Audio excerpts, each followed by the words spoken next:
Trump প্রশাসনের পাল্টা শুল্কের প্রভাবে চামড়া ও চামড়াজাত পণ্যের রপ্তানি কমার শঙ্কা করছেন এ খাতের উদ্যোক্তারা।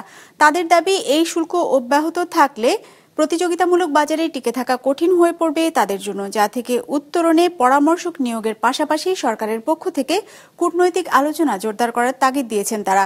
রঞ্জিবুল মিজানের রিপোর্ট। ওয়ালটন এখন দেশের সীমানা পেরিয়ে পৌঁছে গিয়েছে 50টিরও বেশি দেশে। ওয়ালটন, ঘরে ঘরে বিশ্বজুড়ে। তৈরি পোশাকের পর যুক্তরাষ্ট্রের বাজারে সবচেয়ে বেশি রপ্তানি হয় চামড়াজাত পণ্য। সেসব পণ্যের উপর 35% শুল্ক আরোপের ঘোষণা দিয়েছে মার্কিন প্রশাসন। এর ফলে শুল্ক হার দাঁড়িয়েছে 50%-এর বেশি। অর্থাৎ দেশটির আমদানিকারকরা বাংলাদেশ থেকে $100 একটি পণ্য কিনলে নিজের দেশে শুল্ক দিতে হবে $51। ইউএসএ মার্কেট কিন্তু আমাদের জন্য অনেক আগ্রহের একটা জায়গা, বিশেষ করে গার্মেন্টসের ক্ষেত্রে তো অবশ্যই।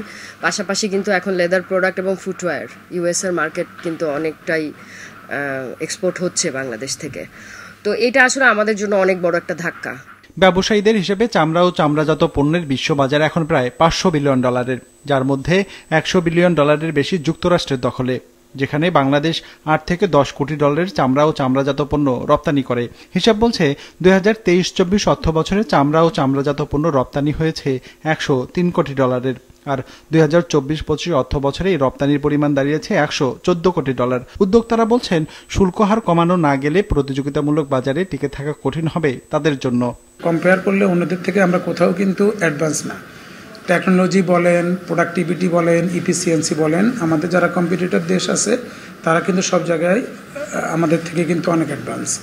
তো সেক্ষেত্রে আমরা যদি ট্যারিফ বেনিফিটও না পাই, সেক্ষেত্রে আমরা আসলে কিন্তু এই প্রতিযোগিতায় টিকতে পারবো না।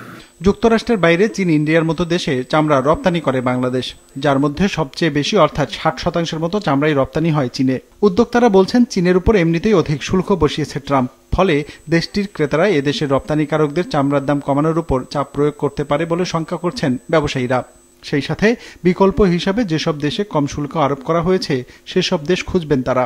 এমন পরিস্থিতিতে শুল্ক কমাতে লবিস্ট নিয়োগের পাশাপাশি কূটনৈতিক আলোচনা জোরদার করার তাগিদ দিয়েছেন খাত সংশ্লিষ্টরা। 35% এটা কিন্তু আসলে মানে চিন্তার বাইরে। হ্যাঁ, এটা 10 to 15% হলেও আমাদের জন্য অনেক বেশি ছিল, বাট সেটা থেকে 35 এটা অনেক বেশি। কোনো ক্ষেত্রে 1% বেড়ে গেলেও আমাদের অনেক সমস্যা হয়, সেখানে 35%। তো এই জিনিসটা যদি ঠিকভাবে বোঝানো যায় তাহলে হয়তো বা পজিটিভ কিছু হবে। রিকোয়েস্ট করবো গভর্নমেন্টকে যাতে এটা যাতে না হয় আর কি। গভর্নমেন্ট অবশ্যই তার নিজেরা হোক আর লবিস্ট নিয়োগ করে হোক আমাদের ট্যারিফটাকে একটা সন্তোষজনক পর্যায়ে নিয়ে আসবে বলে আমরা আশাবাদী। ইপিবির তথ্য মতে চামড়া ও চামড়াজাত পণ্যের পাশাপাশি কম চামড়া ব্যবহার করে সুটকেস, হ্যান্ডব্যাগ, লেডিস ও জেন্টস ব্যাগ, ওয়ালেট জাতীয় পণ্য রপ্তানি হয় যুক্তরাষ্ট্রের বাজারে।